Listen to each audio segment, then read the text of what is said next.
fare lo chef è sicuramente una passione, bisogna però anche essere dei grandi professionisti, perché è un lavoro duro che ogni giorno mi mette alla prova.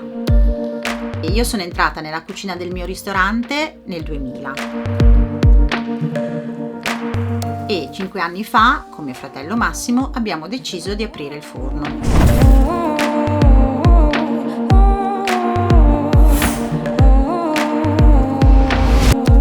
Abbiamo anche deciso di fare la pizza a lievito madre con una scelta delle farine e degli ingredienti molto importante e che fossero all'altezza del nostro ristorante.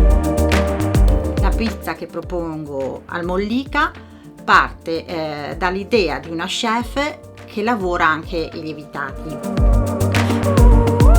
L'impasto che noi abbiamo pensato è basato sulla pizza in pala, quindi un impasto alla romana. Oggi ho proposto una pizza bianca. Andiamo a mettere una crema di cavolfiori tostata, delle animelle glassate al burro e dorate e una salsa alla bearnaise.